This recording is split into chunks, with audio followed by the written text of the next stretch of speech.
एक औरत अपने नवजात बच्चे के साथ समंदर में 3 दिन और 3 रात से प्याऊ रही थी। उनका एकमात्र सहारा था ये कंटेनर जो कभी भी डूब सकता था। उसने यूं ही बच्चे का इस्तेमाल किया हुआ डायपर समुद्र में फेंक दिया, जिससे कुछ ही देर में कई मछलियां उसकी तरफ आकर्षित होकर इकट्ठा हो गईं। उसने जल्दी जल्दी एक साधारण सा मछली पकड़ने का औजार बनाया, लेकिन मछली पकड़ना उतना आसान नहीं था जितना उसने सोचा था। जब वो पूरी तरह निराश हो चुकी थी, तभी आसमान में एक यात्री विमान दिखाई दिया। वो उत्साहित होकर कंटेनर के अंदर से एक कांच का टुकड़ा लेने दौड़ी, लेकिन वापस आते समय उसका पैर फिसला और उसकी जांघ में गहरा कट लग गया। दर्द की परवाह किए बिना वह उठकर जोर से मदद के लिए चिल्लाने लगी, लेकिन दूरी इतनी थी कि विमान में मौजूद लोग उसे देख ही नहीं पाए। जख्म में संक्रमण न हो इसलिए उसने शराब से घाव साफ किया और फिर ईयरफोन की तार से खुद ही घाव को टांका लगाया। यह चुभने वाला दर्द उसे लगभग बेहोश कर देता।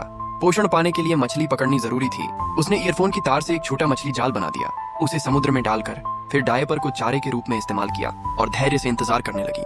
कुछ ही मिनटों बाद सच में एक मछली जाल में फंस गई और वह आखिरकार पेट भरकर खाना खा सकी। दिन बीतते गए, उसने धीरे धीरे कुछ खाना जमा कर लिया। जान बचाने की उम्मीद में उसने सैकड़ों मदद मांगने वाले नोट लिखे और उन्हें प्लास्टिक बॉक्स में डालकर एक एक करके समुद्र में छोड़ दिया। उम्मीद थी कि कोई इन्हें पाएगा। कंटेनर में पानी भरता रहता था, इसलिए उसे पाइप से समय समय पर पानी निकालना पड़ता था, वरना कंटेनर डूब जाता। बच्चे को ठंड न लगे, उसने थर्मस में शराब डालकर उसे आग की तरह गर्म किया और बच्चे को गर्माहट दी। मोबाइल की स्क्रीन टूट जाने से वह उसे अनलॉक नहीं कर पा रही थी, इसलिए वह सिर्फ अपने पति के फोन का इंतजार कर सकती थी। पर उसी रात उसका पति फोन पर बुरी खबर देता है, उसे गोली लगी है और उसकी हालत बहुत खराब है, शायद वह उसे बचाने नहीं आ पाएगा। पति रोते हुए उससे कहता है कि वह हिम्मत बनाए रखे। ये सुनकर स्त्री बहुत दुखी हो गई, लेकिन उसने कोई शिकवा नहीं किया, बल्कि अपने पति को बताया कि उसने उनके बच्चे को जन्म दिया है।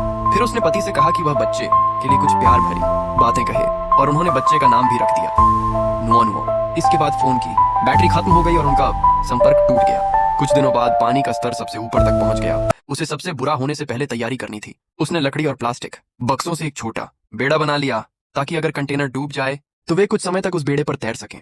कुछ ही देर बाद एक समुद्री चिड़िया दिखाई दी, जिससे उसे उम्मीद मिली, क्योंकि जहां समुद्री चिड़िया होती है वहां जमीन ज्यादा दूर नहीं